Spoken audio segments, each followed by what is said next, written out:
It is November 29th, 2020. Hope everyone is having a good day. As promised, I'm doing my deck tech on Godzilla Brawl, or Commander, in paper. This is my little pet project. I've been working on it for a minute. As you can tell, it's had a little custom token made, just more or less just to protect the cards. But yeah, it's my little pet project. Like to keep busy. So we'll just go through these as quickly as possible, one by one. We got Ranger's Guile here. Gives it hexproof, so when you're trying to swing out and crush a creature, and they're like, I'm gonna remove it. It says no. So that helps. We got two elves that both do pretty much the same thing at one drop. So they just help get your creatures out. Like a turn 3 creature you can get out turn 2. Really helpful. We got the classic Soul Ring. Shadow Spear. That makes it so that, gosh, this camera is terrible. Equipped creature gets +1/+1, has trample and lifelink. So with Godzilla being the commander, it makes it so you can get like a lot of life back, and yeah, it's good. It helps. Arcane Signet, just more mana ramp. Swiftfoot Boots, hexproof and haste, so you can swing really fast. Heroic Intervention, just once again more hexproof, indestructible. It protects you against board wipes. And since we are a creature heavy deck, we have to be very conscious about like, oh, those board wipes. Oh no. Carotid, add 1 mana, and then if you have a creature 4 greater, which happens pretty often because there's a lot of really big chunky creatures in the deck, you can then use that for better mana fixing than the prior elves, because the elves only tap for green. This can tap for green or red. Druid. Druid's really cool because of the 2. It makes it so that when Godzilla comes out into play, it becomes actually a 2/2. Because Godzilla reads, essentially all creatures, their power becomes their toughness. So this 7/3, when it hits the board, is actually a 7/7. Yay, Godzilla! Making this a 2/2. Rampant Growth, essentially just more mana ramp. Search your library for a basic land, put it onto the battlefield tap. That's key, because then you're going on your turn 2 to go up to a turn 4 play on turn 3, because turn 3 you have 4 mana as opposed to just, well, yeah. Scrying, same thing, except for this is for a land, not a basic, a land, which means any land. If you have a land acceleration or something really cool and nifty, it can find it, and you put it into your hand instead of onto the battlefield, but you can find it. Grand total for 1 and 2 drops at the beginning of the game, you're looking at 1, 2, 3, 4, 5, 6, 7, 8, 9, 10, 11, 12. Because you don't really want to see small guys mid to late game, but you definitely want them in your opening hand to help you accelerate and push forward. Lifecaster's Bestiary, it helps you scry so you can adjust your card draw, and then you can pay 1 for card draw. Because, yeah, sometimes you'll get land screwed, and you want to be able to be like, I don't need that, 8th or 9th land. I'm good on lands right now. I just need more gas to, get a good board presence. So this helps out a lot. Sword of Vengeance, this thing is awesome. +2/+0, first strike, vigilance, trample, and haste. So essentially it would make Godzilla a 9/9, or any creature power just greater, so he is just scarier. Yeah, and also it doesn't tap, so that helps out a lot. The trample is kind of, believe it or not too relevant because there's a lot of trample creatures in the deck. Loxodon Warhammer, +3/+0, trample and lifelink. Once again, more lifelink, but it makes Godzilla a 10/10. Yes, the equip cost is expensive, but we are a mana ramp deck, so we're not really too worried about that. This is a marked card. I have not filled it in because I'm lazy, I guess. And it's here somewhere. Here we are. Essentially, it can get a card out of your graveyard, which is good, but because this deck runs 36 lands, this is the 37th land. So in late game, when you don't need any more lands, it's a really good spell. Early game, you just play it tapped as a land, and then you're not so worried about it. So it's kind of a bridge play in between the two, so you're still good on lands, but you're not sacrificing mana, because you need mana to play EDH. And rule of thumb, you usually want to be anywhere between 35 to 39 mana, depending on what type of deck you're running. This one being more aggressive, you want to see more threats and physical things to do than land. Fairhaven Elf essentially enters the battlefield, search your library for a basic land, and then put it onto the battlefield tapped. You'll notice I stuck to a lot of cards that put land onto the battlefield tapped, or just mana ramp in general, because you want that consistency. You want to have that push through turn 4. You're already doing explosive things, and all your opponents are like, I don't want to really attack that guy. So this is really going to help. And I got it out of Legends, so really stoked about that. It's foil and whatnot. Visionary, pretty much the same thing. It gives you card draw, and it's mana ramp. So that's really good, because this deck, because it is Gruul colors, it sometimes will stutter out, so it needs card draw. So you'll also see that I also was focusing a lot on card draw, because it really helps you pull through the game. If somebody has like a discard effect, that can be really detrimental to you trying to win. So this helps out a lot. Beanstalk Giant. Essentially, search your library for a basic land, put it onto the battlefield, shuffle your library, and then later on you can play it for its adventure cost, and it's star, which means its power and toughness are equal to how many lands you have in play. So it's just, once again, a turn 3, just get more land out there. We got Cultivate here.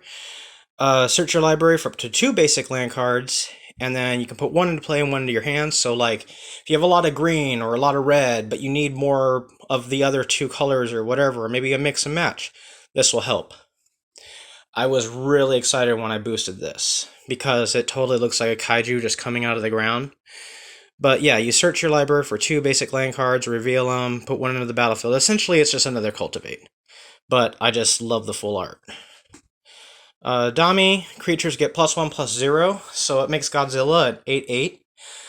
It's also a mana ramp, and you can have a creature fight. So he's really helpful in making sure that, you're always maintaining a board presence, but you're ramping into your bigger threats that you want to get to and see. Prowling Support essentially makes it so blue decks can't screw with us too much. So it can't be countered, creatures you control can't be countered. It helps out a lot. And it's a 4/3, so if Godzilla's out there, it becomes a 4/4. Rhythm of the Wild, creatures you control cannot be countered. And all your creatures come out. They have Riot, which means they can either have +1/+1 or Haste, which is really relevant, because once again, we're trying to get as much damage out there as possible. So if you want that fast swing in, or if you just want your creature to be bigger, it's a huge helper. Plus, it's a second copy of this, so it makes it harder for blue decks to just say no.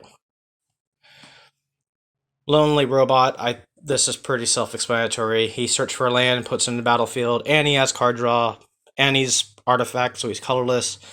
He's just good. I'd say one of the top 10 best cards ever printed.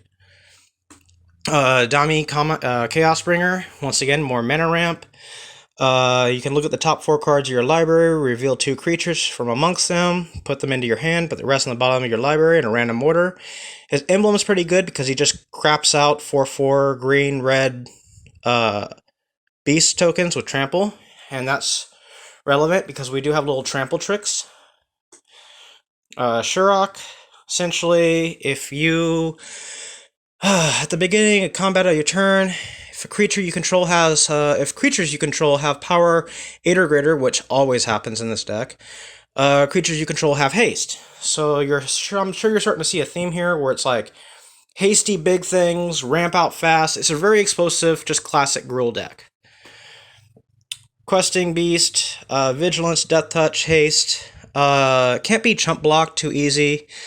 And if he deals damage to a player, you can essentially hit their planeswalkers, which is really relevant. Yeah, he's just really, really, really good. He's really good. One of my favorite cards, not top 10, but definitely one of my favorites. Vivian Arcbow. So she distributes 2 1/1 counters amongst 2 target creatures, and they gain trample until end of turn. So just make your stuff bigger. Target creature deals damage equal to its power to creature or planeswalker, but it's not a fight ability. So your creature's not going to be taking damage, which is really helpful. And then you can choose a creature card you own from outside the game, reveal it, put it into your hand. So, so say they Oblivion Ring your Godzilla, or they Oblivion Ring something you really like. Her -5 can get it back for you. Samut. Up to 1 target creature gains double strike until end of turn. So if you had Godzilla as a 10/10, you could double strike and do 20. It's funny stuff like that. And then it can also do 2 damage divided as you choose amongst 2 target creatures and or players. So if they have little like mana ramp guys that you're finding pesky or flyers that you can't deal with, you can shoot them down. Or maybe you can do her -2 and do that last little point of damage and kill a creature that would otherwise still be alive after combat.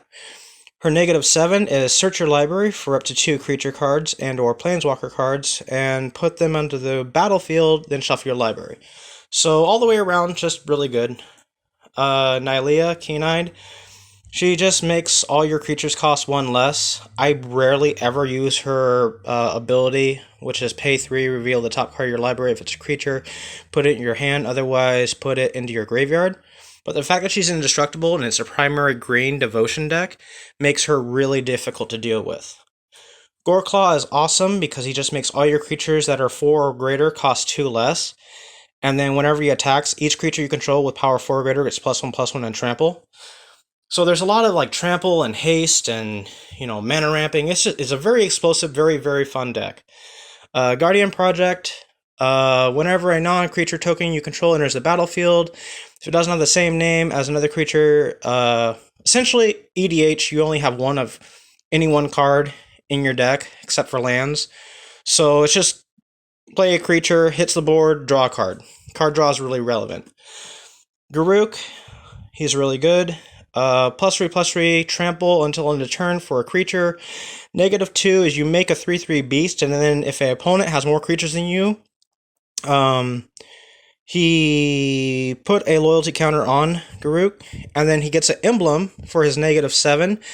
At the beginning of your end step, search your library for a creature card, then put it onto the battlefield, then shuffle your library. It's just really good. I think this is one of the very few board wipes. I use this in Arena all the time because Scoot Swarm, I hate that cockroach. It's just really good. 4 damage all the way around. Most of the time, a lot of your stuff will survive and everyone else's stuff will die because you're playing big stuff. But it also hits planeswalkers as well, so it's really cool. And the fact that I got a foil one was like, yay! Decimate, destroy target artifact, target creature, target enchantment, and target land. So just what Godzilla would do is, well, decimate. Thundermaw Hellkite, flying haste. When he hits the battlefield, he deals 1 damage to each creature with flying your opponent's control. Tap those creatures. So if they're doing like a token strategy where there's a lot of 1/1 flyers, or maybe they have a really good air force, but they're all flyers. If this guy hits the board, they all tap down, and you alpha swing and just kill them if you want. Well, sometimes. Ronus, he's really good. Death Touch. When he enters the battlefield, double the power of each creature you control until the end of turn. Those creatures gain vigilance until end of turn. And then when he dies, or is put into exile from the battlefield, you can put him into your library, 3rd from the top. He's just really good because, yeah, if he can make Godzilla a 14, then he's a 14/14. Because once again, we're working off of the fact that if their power is increased, so is their life. So he does double work. Really, really good card. Return of the Wild Speaker. This can oftentimes close out a game or get you that card draw that you desperately need. Gives +3/+3 across the board to all non-human creatures. And then The other one is you can draw cards equal to the greatest power amongst non-human creatures you control. I think there might be one human in this whole deck, and I don't even think that's a true fact. So, yeah, essentially this always just hits, and it does good work. This guy does so much work. You see me go to work on Arena with this guy. Spells your opponent's cast at target Terror Peak an additional three life to cast. So if they're going to target this guy, they're going to take some damage. And then yeah, whenever a creature you control enters the battlefield, Tear the Peak's going to do damage equal to that creature's power to any target. Any target. Player, planeswalker, creature, you name it. It's a hyper-political tool in EDH, and it's going to really help you out when it comes to like, don't screw with me. And they're like, why? Because of the dragon. Xenogod. Some people have said that I should use this as my commander, but it's a Godzilla deck, so he's kind of like the second in command. But when this guy hits the board, he's really good. He's indestructible. And then at the beginning of combat on your turn, another target creature you control gains haste and +X+X, where X is that creature's power. So, and then on top of that, if you have the right amount of devotion, which is 7 or greater, devotion being these, if you have 7 green or red, including himself, he then becomes a creature himself, which is a 6/5, so if Godzilla's out there, he'd become a 6/6. Vivian, she's really good. You can look at the top card of your library. If it's a creature, you can cast it. And then she makes 3/3 beasts that you can choose Vigilance, Trample, or Reach. And that's really, really helpful because we don't have too many things with Reach. And then her -2 is whenever you cast a creature, you essentially get to free cast a creature out of your library equal to or lesser of its converted mana cost. So if you cost Godzilla, right? Bam, here's Godzilla. You can get anything 5 or 4 or 3. So like maybe you needed some more land ramp. Cast Godzilla, get that 3 cost out there, get the land into play. She's a really good combo enabler. Vivian Reed. This is how I deal with artifacts, enchantments, and creatures with flying. That's her -3, essentially. It's just deal with it. And then her +1 is a card draw engine and effect, where you can look at the top 4 cards and then reveal a creature or land from amongst them, and then put that into your hand, and then put the rest in the bottom of your library in a random order. Her -8 emblem is creatures you control get +2/+2, have vigilance, trample, and indestructible. So if you can get her to go ultimate, the only way your opponents can really deal with your creatures is by exiling them. So she's really good to ultimate, but very difficult to do because you're usually using her -3 to deal with artifacts, enchantments, and flyers that this deck sometimes struggles with. Garuk, he's just really good. 3/3 beast. -3 is really good because you can draw cards equal to the greatest power amongst creatures you control. So if Godzilla's out there, you're drawing 7, which is a fresh new hand. His -6 is bonkers though. Create a 6/6 worm creature token for each land you control. So if you have 6 lands, you just made 6 6/6 worms. Intense. Okay. Elder, he's just really good. Vigilance, Reach, Trample. Whenever he attacks or blocks, choose one. Make a 3/3 beast. You gain 3 life, or you can draw a card. Yeah, this guy does so much work. And at 5 for a 6/6, this is definitely power creep incarnate. This guy, once again, in Arena, you've seen me just go to work with this guy. Whenever a creature you control with trample attacks and deals combat damage to a player, any trample excess damage that would carry over onto the player, you make a beast token equal to that damage. So if Godzilla swung in and hit them for 7 and they soaked it up by blocking and then 3 carried over, you would get a 3/3 beast token. So yeah, he's really good. Warstorm Surge is whenever a creature enters the battlefield, it deals damage equal to its power to target creature or player. So this just turns all your casting creatures into high-velocity penny cannons. You're just like, cast Godzilla, take 7 damage, and you just keep on going from there. There he is, King Kong. I killed this poor guy yesterday. 20 freaking damage. That was insane. So yeah, when this guy enters into the battlefield, he fights up to 1 creature you don't control, And then whenever he attacks, destroy target artifact or enchantment defending player controls. So this is another way of dealing with artifacts and enchantments, because the deck struggles with two things: flyers, artifacts, and enchantments. So I tried to make sure there was enough of those in there to kind of counteract that issue.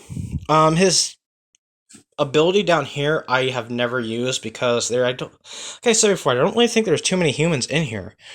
But return a target human you control to its owner's hand, and then he gains indestructible till end of turn. It'd be nice, but I don't think there's really any humans in here, which is kind of funny and sad at the same time.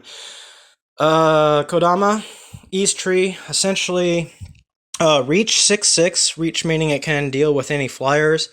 But whenever you cast it reads essentially, whenever you cast a creature, put a creature from your hand with equal converted mana cost onto the battlefield. So once again, it's kind of like Vivian. Cast Godzilla, you have a 4-drop or a 5-drop. You can put that in there as well, as long as he's on the battlefield. This guy's awesome, hyper political tool when it comes to EDH, because he deals combat damage to an opponent, and whenever he deals that damage, he'll deal it to another opponent. So let's say somebody is playing life gain and you name them. Well, if you attack player B, player C, the person that you just named, they get damage as well. So all of a sudden it's like, well, I'm doing great, but that person over there that only has one blocker, this guy gets through and does damage, they're taking the damage as well.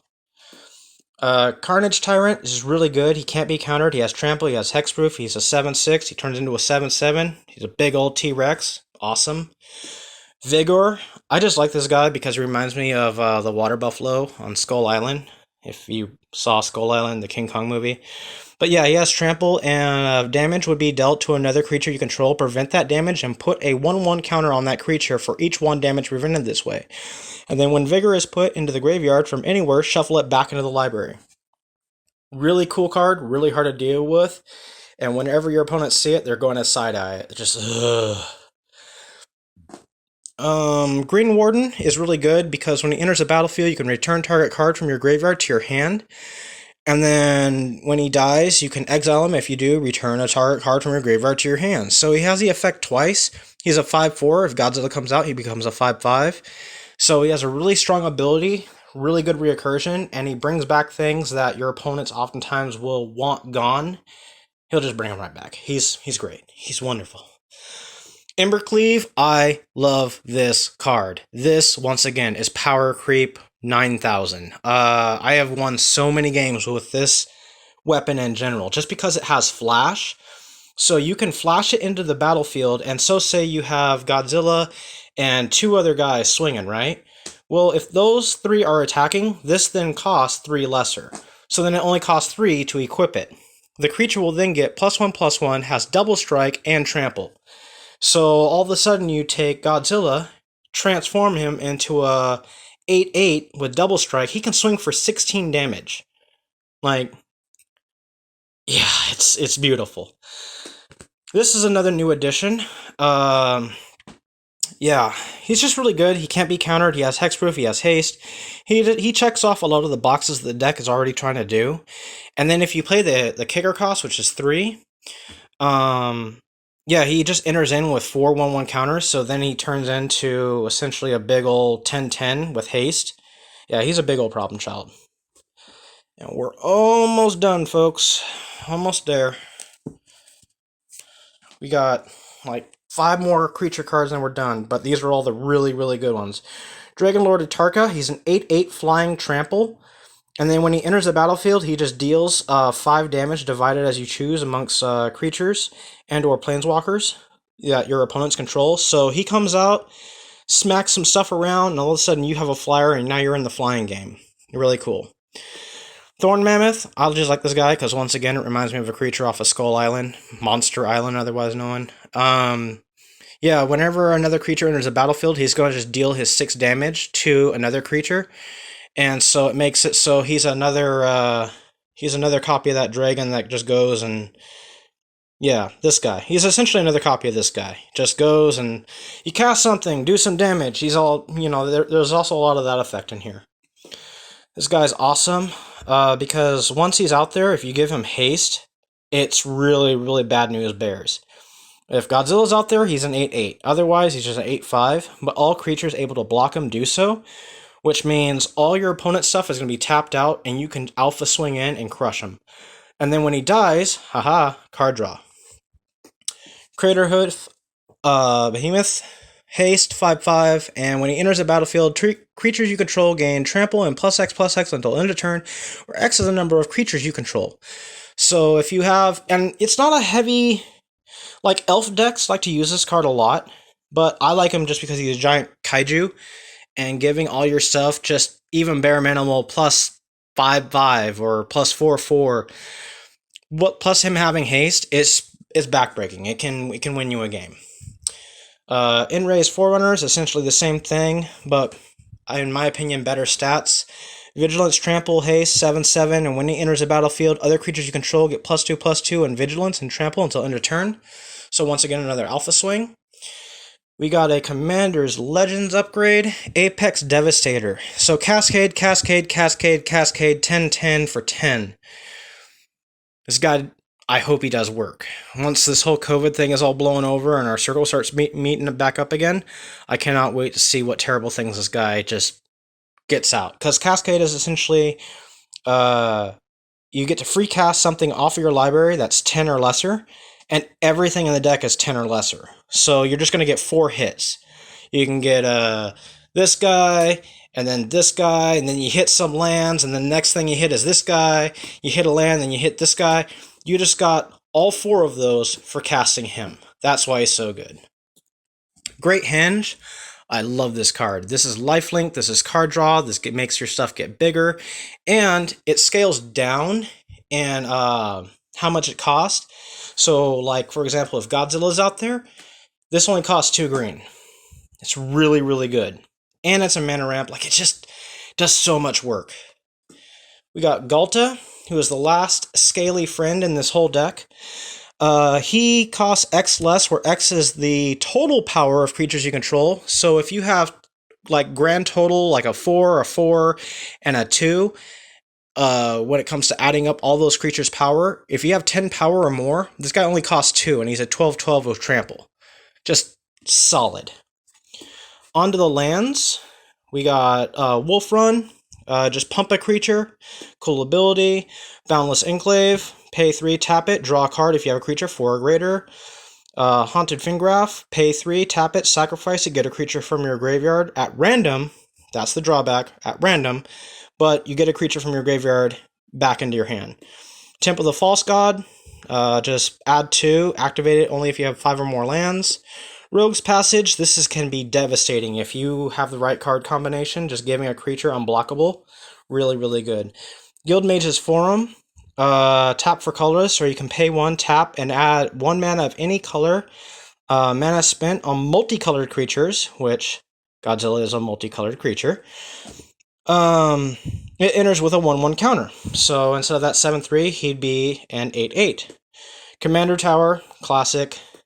Wooded Foothills, otherwise known as a fetch land. You pay 1, tap it, sacrifice, search your library for a mountain or forest card, and then put it onto the battlefield. Then shuffle your library. So, just mana fixing. Terramorphic Expanse and Evolving Wilds, these are like bread and butter. You just sacrifice them, look for a basic land, put it onto the battlefield tap, then shuffle your library. They both do the same thing. Castle is really good, because most of the time you always have a forest, so it's never going to come into play tapped. But you can pay 4, tap, add 6 mana, add the mana only to cast creatures or activate abilities. So say they kill Godzilla and he has a commander tax. Well, this will take care of that commander tax. Forests, we got 1, 2, 3, 4, 5, 6, 7, 8, 9, 10 forests. We got a Tranquil Thicket, which is cycling. This is really cool. Cycling, you can use it like an instant spell and draw a card if you have too much mana. Firelit Thicket, it's just, once again, more mana fixing. Gruul Turf, more mana fixing. The only drawback is this does put a land back into your hand. But if you have like a Scryland or... yeah, it's just good because you can tap for 2 mana. It helps. Cinderglade is really good because it enters the battlefield tapped. Or I'm sorry, it enters the battlefield tapped unless you control 2 or more basic lands. And I believe this deck runs 14 basics, so you usually always have enough basics in here that this just comes into play untapped. Grove of the Burn Willows.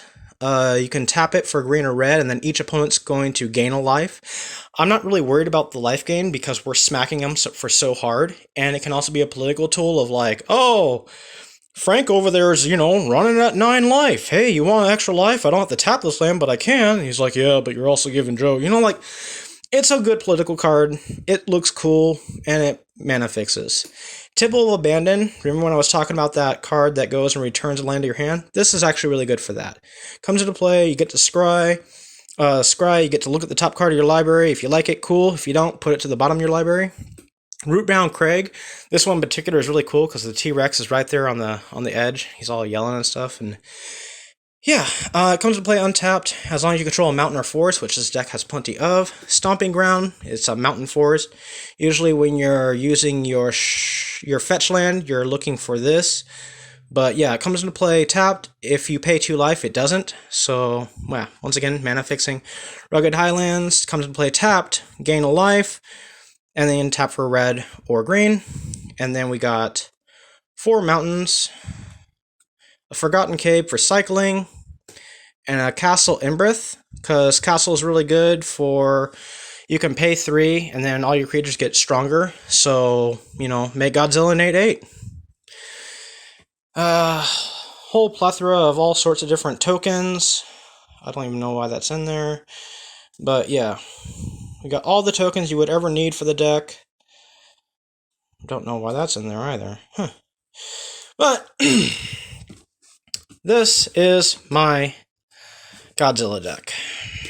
I hope you enjoyed, and make sure to thumbs up and subscribe. It really helps the channel, and I appreciate you, watching and spending your time. Yeah, have a good day.